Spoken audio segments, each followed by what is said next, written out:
Una tarde más nos encontramos para la quinta charla formativa de este curso pastoral 2020-2021.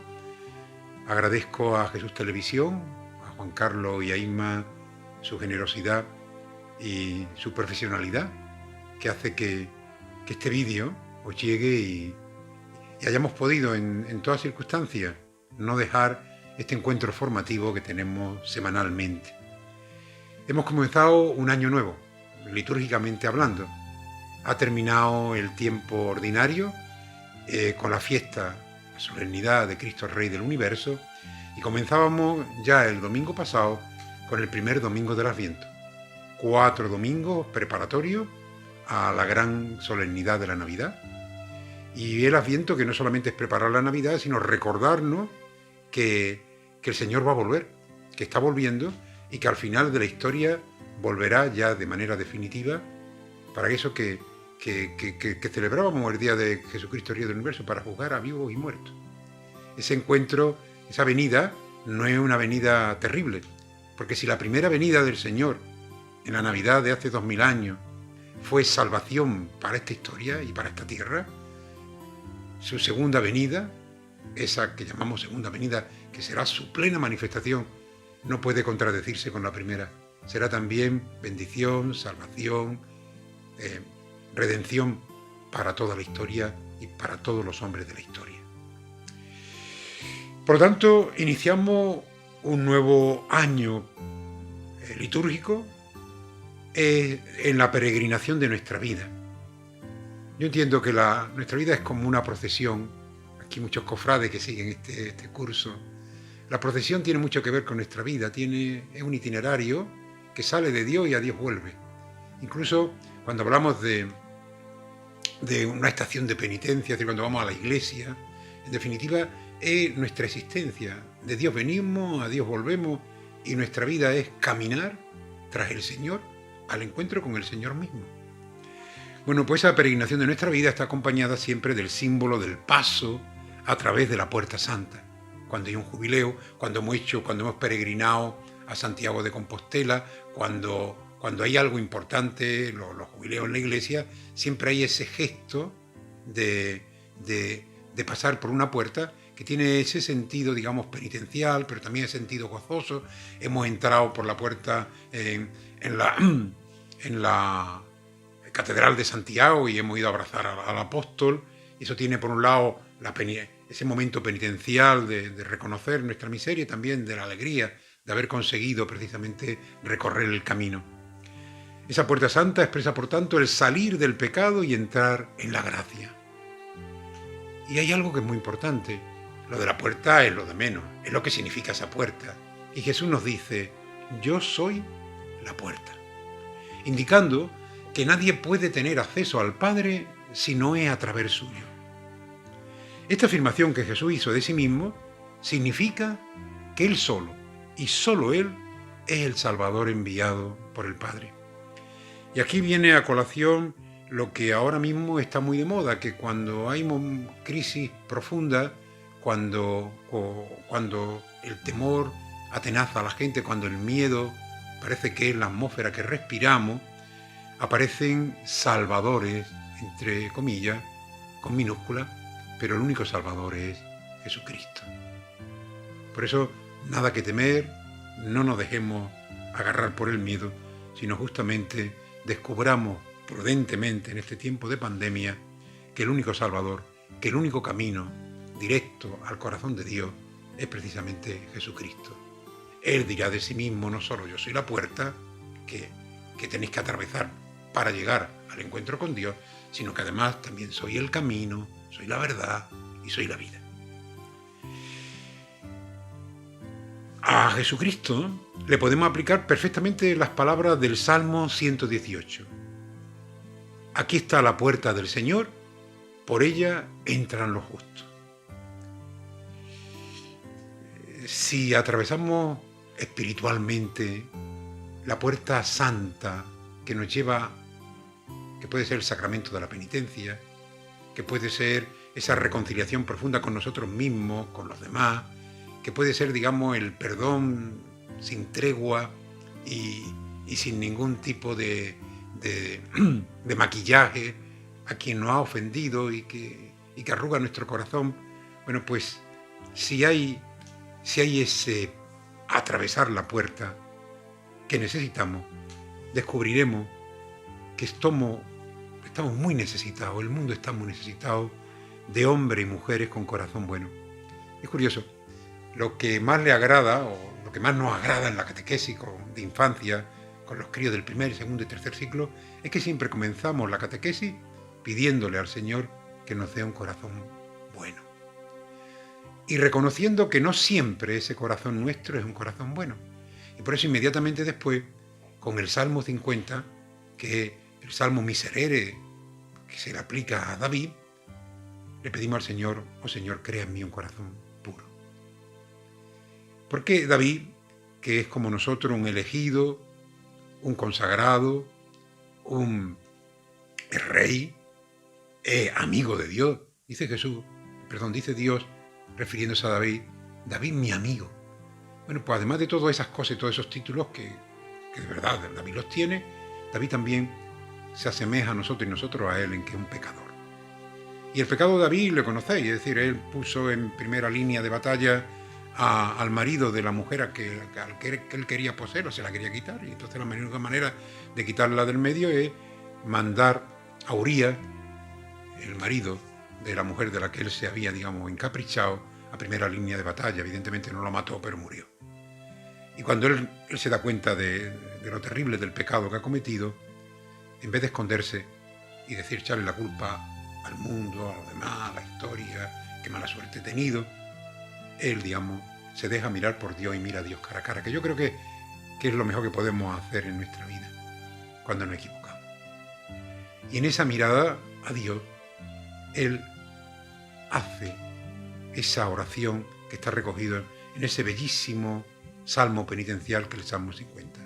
Misericordia, Dios mío, por tu bondad, por tu inmensa compasión, lava mi culpa, limpia del todo mi delito, perdona mi pecado. Y se reconoce pecador ante Dios, y Dios, evidentemente, que es misericordia y perdón, pero también justicia, pone las cosas en su sitio y por supuesto lo abraza y lo perdona.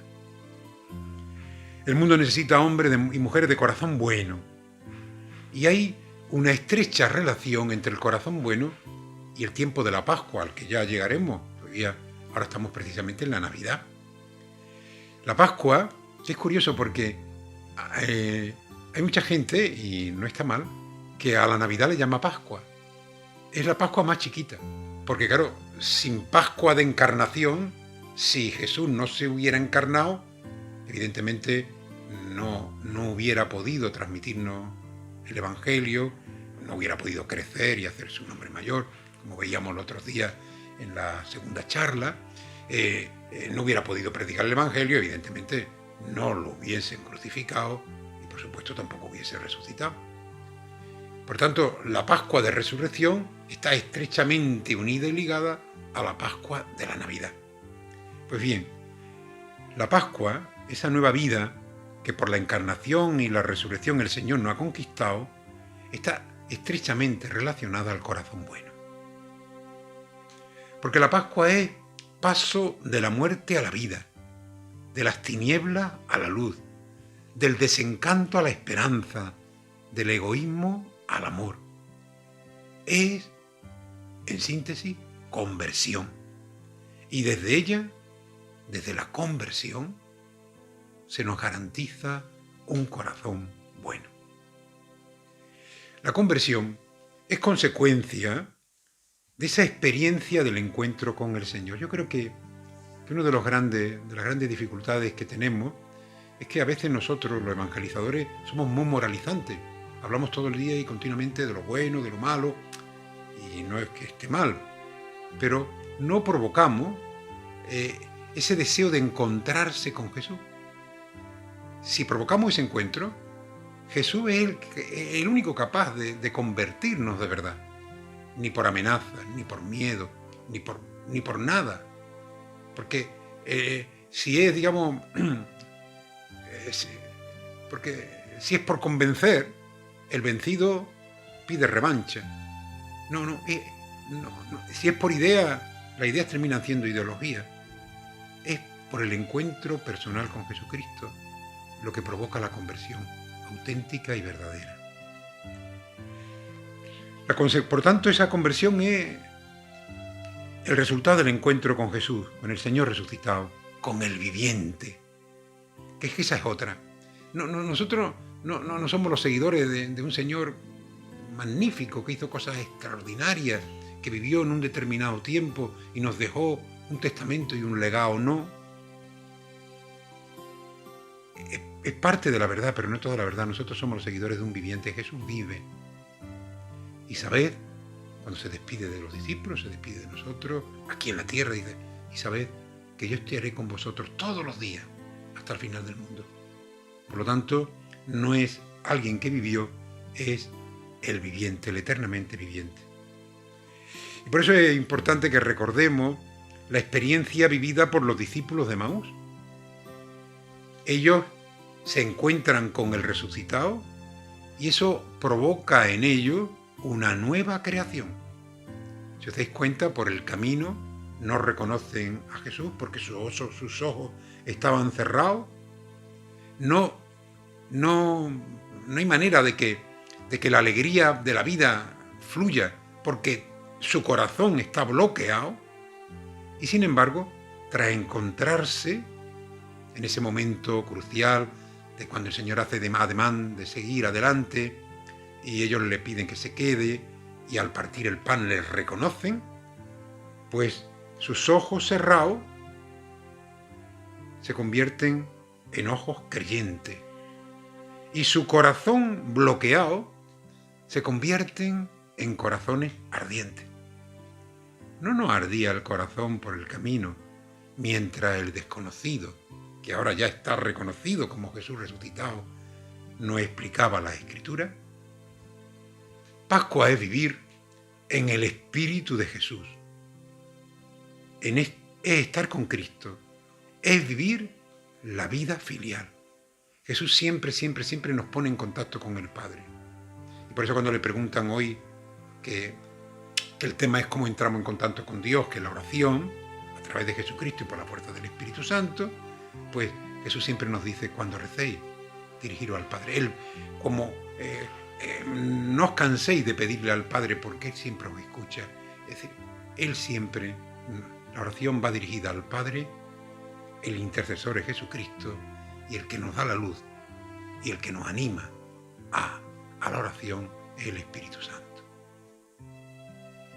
La Pascua supone reconciliación. Y aunque sea la Pascua chiquita de esta Pascua de Navidad, es algo que tendríamos que preocuparnos. La formación, os decía el primer día, no es solo intelectual, es también, como no, existencial, práctica y esperanzadora. Es decir, ¿qué tengo que poner yo en la mochila de este año litúrgico que comienzo, de este nuevo año, con derecho a ser feliz y a hacer felices a los demás? ¿Qué tengo que quitar de mi mochila, que es un peso impresionante? ¿Qué tengo yo que restañar, que se ha roto en mí y con los demás? ¿Qué tengo que enderezar? Y bueno, pues eso nos lo va a decir Juan el Bautista el próximo domingo y nosotros lo adelantamos hoy. Hay que reconciliarse, nos tenemos que reconciliar con Dios, nos tenemos que reconciliar evidentemente con nosotros mismos y con las personas que están a nuestro alrededor, especialmente con las que están más cerca, que son las que más necesitamos y también con las que más chocamos. Y por eso hemos pasado de la muerte a la vida, lo sabemos, porque amamos a los hermanos. La conversión es del amor al amor. Hemos nacido para amar, el desamor a verse se enraiza en nuestro corazón y necesitamos volver al amor, que es volver a la verdad, que es volver a lo más auténtico de nuestra existencia. Hemos pasado de la muerte a la vida, lo sabemos, porque amamos a los hermanos. El desamor es una muerte, ciertamente, porque vivimos para el amor. ¿Y cuáles son los rasgos de un corazón bueno de Pascua? Pues vamos a mirar si son los rasgos del nuestro, seguro que sí. Si no todos, por lo menos la gran mayoría de esos rasgos están en nuestro corazón. lo deseo para vosotros y lo deseo también ardientemente para mí. Pues en primer lugar, la apertura a Dios. Ese Dios que siempre nos sorprende y en muchos momentos nos desconcierta. Sí. Me habréis oído muchas veces decir que nuestro Dios es un Dios muy desproporcionado. Sí. Nosotros tendemos, como todo en la vida, a quererlo meter en nuestras claves inteligentes, en la caja de nuestros sentimientos, y no.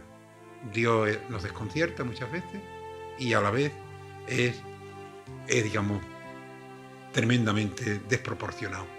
Y siempre pongo, por ejemplo, ese caso tan genial, ¿no? De cuando está aquella muchedumbre escuchando a Jesús en el sermón de la montaña, allí junto al lago de Galilea, y al final, pues, Jesús dice, bueno, esta gente hay que darle, llevan aquí todos los días, no se pueden ir por el camino, tienen que comer, y le dicen los discípulos, bueno, pero ¿quién le da a comer tanta gente? Eran muchísimas, más de 5.000.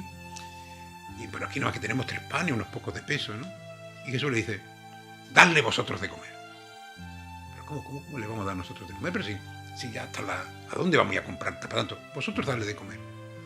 Y justamente lo poco que tienen empiezan a repartirlo. Y es curioso porque cuando nosotros compartimos, Dios multiplica. Y si Dios multiplica poco es porque compartimos poco. Por lo tanto, un Dios sorprendente, un Dios desconcertante, un Dios desproporcionado, pero evidentemente un Dios con el que tenemos que encontrarnos y abrirnos a Él. El corazón bueno es un corazón con capacidad de sorprenderse ante lo bello y ante lo bueno. ¡Qué maravilla! Todavía sorprendernos. Es decir, es señal de que estamos vivos. Hay gente que ya vive casi muerta porque nada le sorprende, todo le parece... Y sin embargo hay tanta belleza, hay tanta bondad, hay tanta novedad, que tendríamos que estar todo el día con el de esos niños, ¿verdad?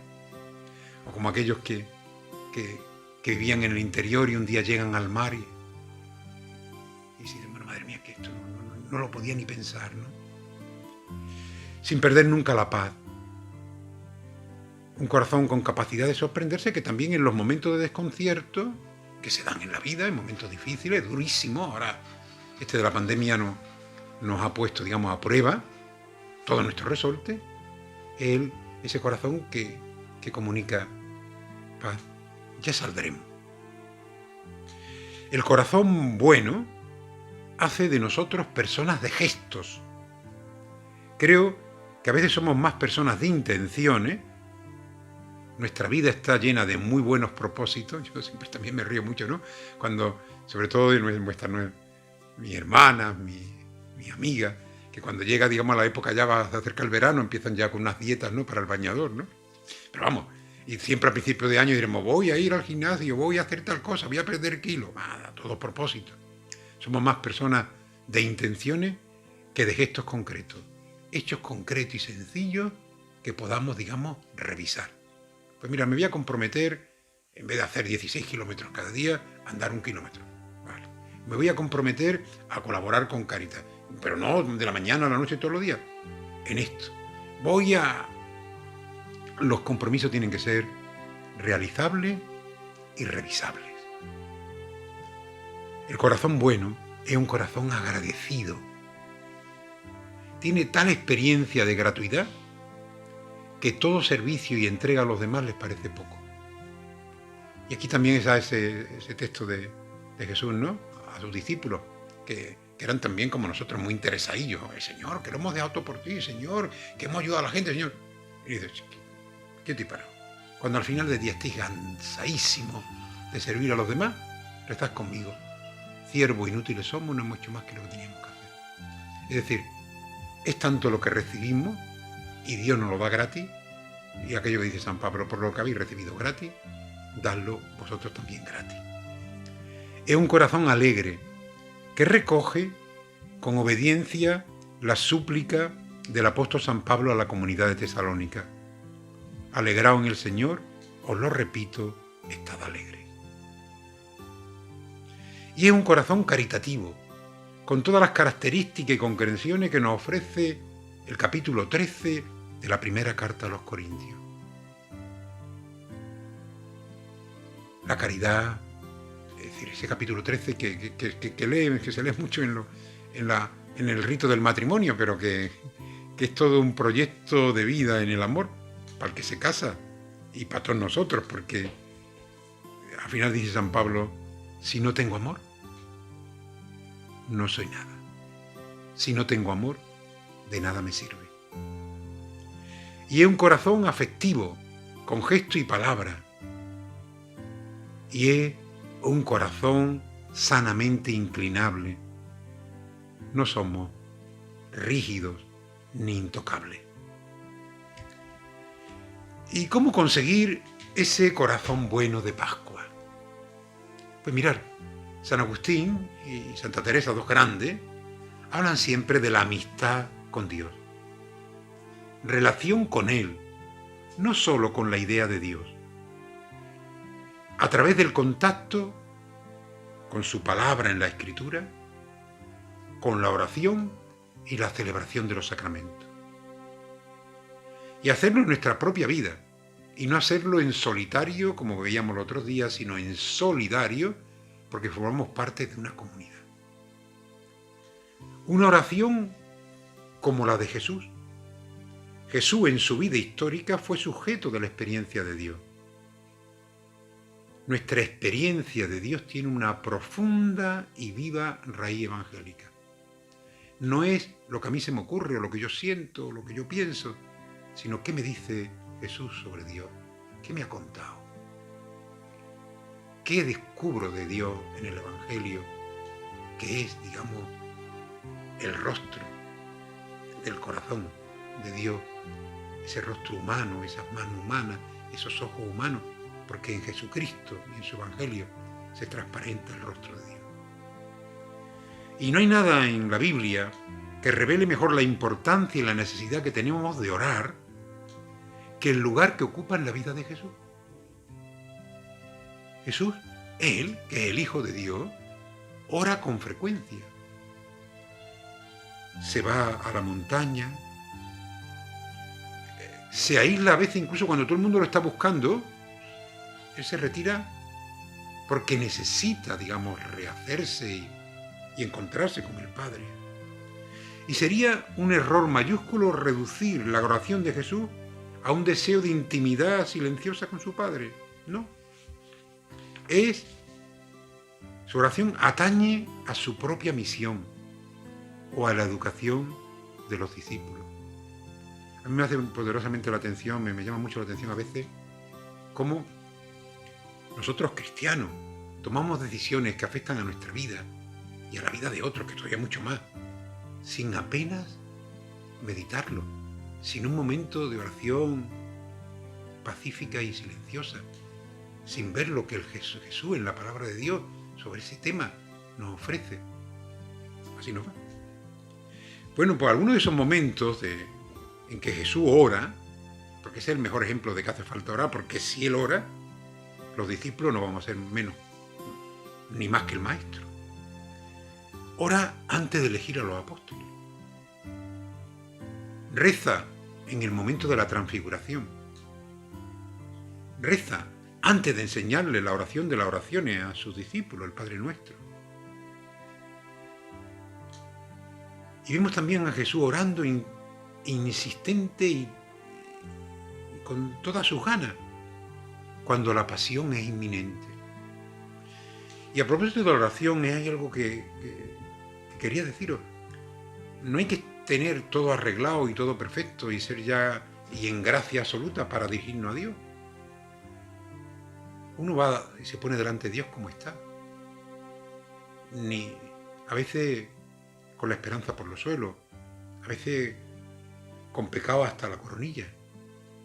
No hay que decir, ahora es cuando puedo hablar con Dios. No, tú como aquel pobre publicano que en el último banco del templo decía, Señor, soy un pecador, ten misericordia de mí.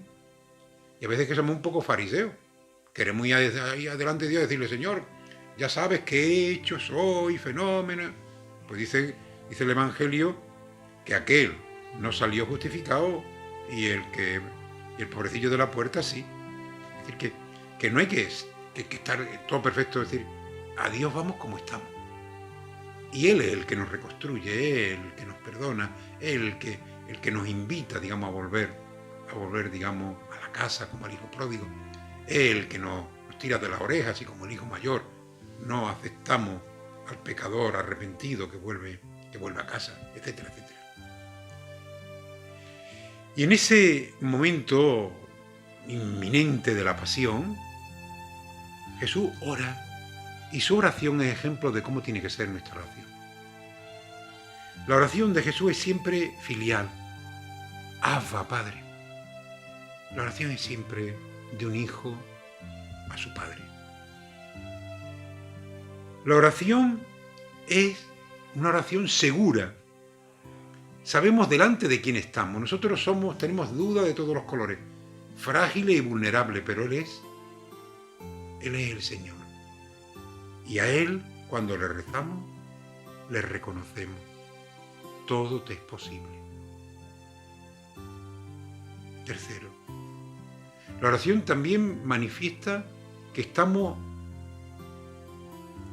disponibles para aceptar lo que la vida nos trae y rechazar las tentaciones de querernos escapar de la responsabilidad de cada momento.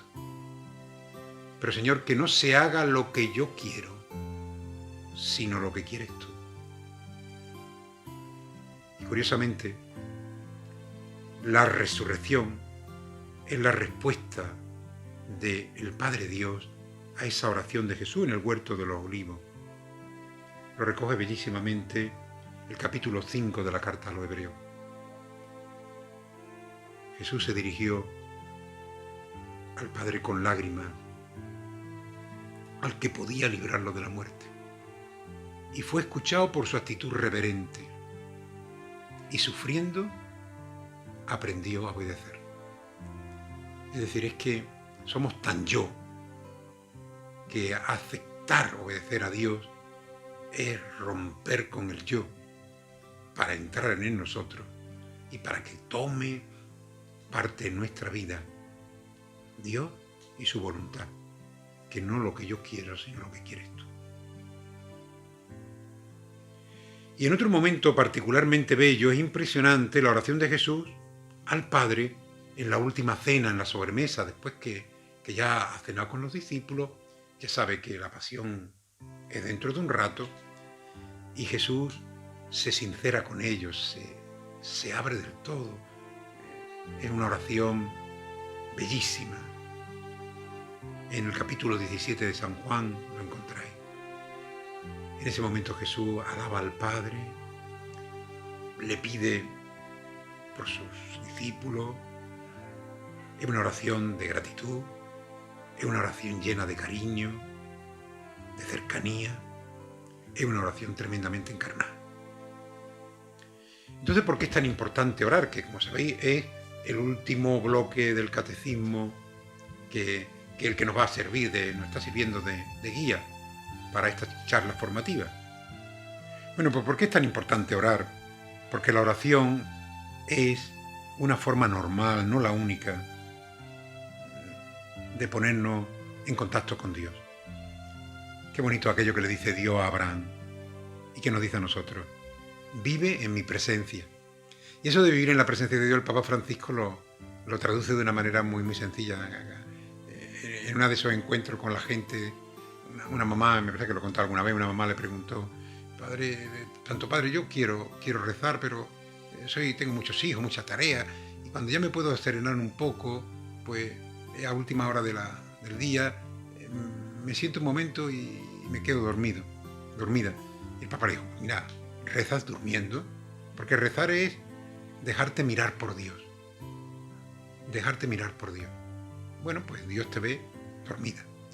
Pues eso, vivir en la presencia de Dios es tomar conciencia de que siempre Dios nos está mirando y que su mirada, como dice San Juan de la Cruz, es amar.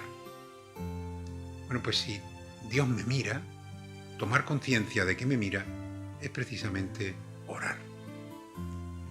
Orar, por tanto, es vivir en la presencia de Dios. Es necesaria porque nos ayuda a no quedarnos fijados y paralizados en la superficie de las cosas y de las personas o de los acontecimientos. Nos ayuda a ir a la profundidad, al mundo de los interiores, a la verdad de la verdad. Y es necesaria también porque sin ella nuestra tarea apostólica, nuestros compromisos pastorales en la hermandad, en la liturgia, en Cáritas, en todos los ámbitos de nuestra vida pastoral y en nuestra vida social, etc., pues nuestra misión, nuestra tarea, perderían sentido. Que a veces nos convertimos en funcionarios de lo que hacemos y se nos ha olvidado porque estamos en una cofradía, porque estamos en Cáritas, porque estamos en liturgia. En definitiva, son tareas que hacemos principal y fundamentalmente porque un día lo hemos descubierto delante de Dios. Y para seguir haciéndola con gratuidad y no estar todo el día queriéndole pasar la factura a la gente, evidentemente hay que vivirla desde Dios y en su presencia. No existirían los ríos sin el manantial donde nacen sus aguas. Y no tendríamos luz eléctrica sin las centrales que la producen. Yo quiero que hoy terminemos contemplando una escena de oración que nos ayuda. Ese encuentro en el monte Tabor. Esa transfiguración se produce poco antes de la pasión. Y los invitados a subir al monte con Jesús serán los que después le verán en el huerto de Getsemaní, deshecho y roto ante lo inminente de una pasión tan dura y de una muerte tan tremenda. Le acompañan a subir al Tabor Pedro, Santiago y Juan. Y en el Tabor, cuando Jesús se transfigura, aparecen junto a él otros dos grandes personajes, Moisés y Elías. Pues cada uno de esos tres personajes, Moisés, Elías y Jesús, son una historia de oración y de vida. Moisés tiene un encuentro con Dios en el Sinaí. Curiosamente, esos encuentros son siempre en un monte. El monte no es un lugar geográfico, que también es un lugar teológico junto con el desierto de la presencia de Dios. En el Sinaí, Moisés hace experiencia de Dios porque ha subido harto ya del pueblo de Israel, que lo está sacando de la esclavitud de Egipto y que le dan una mala vida impresionante. Sube al monte invitado por Dios, sube deshecho y vuelve rehecho. Elías. El monte al que sube Elías es Oreb. Elías está huyendo para salvar su vida. Está harto y cansado de vivir, porque le persigue el rey, le persigue la gente, le persiguen. Y cuando ya está desesperado y se echa ahí a morir, Dios le invita a que suba al monte. Que obedece y sube. Y ese episodio tan bonito, ¿no? Cuando está en el monte, hay un terremoto, allí no está Dios. Hay un viento huracanado, allí no está Dios. Hay una lluvia torrencial, allí no está Dios. Y se levantó una leve brisa y allí le habló el Señor. Dios en la brisa se le revela, se rehace y vuelve de nuevo a la tarea. Y por último Jesús. Como he dicho, el monte es el Tabor, sube acompañado de Pedro, Santiago y Juan, que serán poco después en Getsemaní testigos no de un Jesús radiante y transfigurado, sino de un hombre roto y deshecho por la angustia de la muerte. En el Tabor Jesús ora, y en esa oración, como Moisés y Elías, Jesús recobra las fuerzas para la lucha.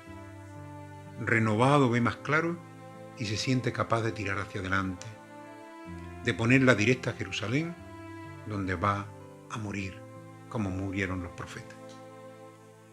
Jesús, a diferencia de los otros tres discípulos, es el gran protagonista. Los discípulos, dice el Evangelio, que allí en el monte Torea se quedaron como dormidos, como se quedarán dormidos también después, vencidos por el sueño, en el huerto del Olivo. Jesús baja del Tabor, sereno y con fuerza. Jesús es el objeto de nuestra experiencia religiosa. Como Él oramos, desde Él oramos, de su mano aprendemos a orar, de su Evangelio profundizamos en el amor de Dios, el que nos impulsa a rezar en toda circunstancia y en todo momento por nosotros y por los hermanos. Y a Dios nadie lo ha visto jamás. Lo que de Dios sabemos nos lo ha contado Jesucristo, su Hijo, que está en el seno del Padre. La espiritualidad cristiana es globalizadora.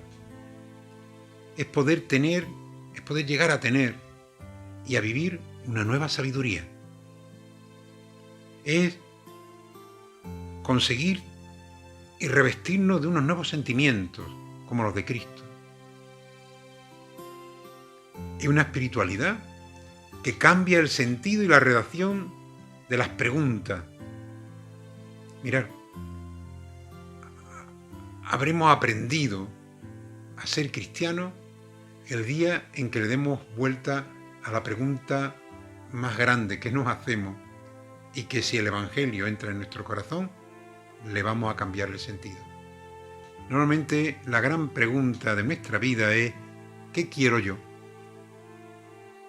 Bueno, pues la oración nos va a ayudar a cambiar el sentido de la pregunta y nos vamos a preguntar ¿qué quiere Dios de mí? Pues no esperemos a tenerlo todo claro para ponernos delante de Dios, para vivir en su presencia, para orar y celebrar. Y no olvidar que la oración más importante, más hermosa y que más nos llena de la palabra y de la vida de Dios es la Eucaristía. La Eucaristía es la gran oración de los cristianos. No venimos los domingos a misa para cumplir un precepto. Venimos los domingos a misa para encontrarnos con el Señor, para que Él nos explique, como a los discípulos de Maús, su palabra, para que Él nos parta el pan y alimentarnos de ese pan de amor, no nos cansemos de amar. Y entonces descubriremos que el Señor está vivo y que el Señor ha estado grande con nosotros y por eso estamos alegres y no nos lo podemos callar y lo comunicaremos. La oración termina siempre en la evangelización. Lo que habéis visto, lo que habéis oído, lo que habéis sentido, comunicárselo a los hermanos. Pues si Dios quiere, el próximo encuentro, que será el martes día 15, será encuentro presencial. Lo tendremos aquí en la Parroquia de la Encarnación, después de la misa de 7, a las 7:30 de la tarde, aunque quien no pueda estar, pues seguro que Juan Carlos e Inma harán el montaje como hasta ahora y lo enviarán. Todas las sesiones, serán 6 antes de la Navidad, están digamos grabadas y las podéis oír cuantas veces queráis, y después a lo largo digamos de la Navidad recibiréis por correo electrónico o por WhatsApp o por el medio que hayáis dejado, pues los puntos más importantes, poquitos 3, 4, 5 puntos por cada una de las secciones de formación que hemos tenido, que es de alguna manera lo que no debemos olvidar, o de alguna manera los que tenemos que acreditar que estamos formados, especialmente los hermanos de las cofradías, podrán acreditar con esos puntos que los tendrán muy claros y que son fáciles, digamos, de retener y de recordar. Pues hasta el día 15 o hasta el domingo en la Eucaristía, un fuerte abrazo.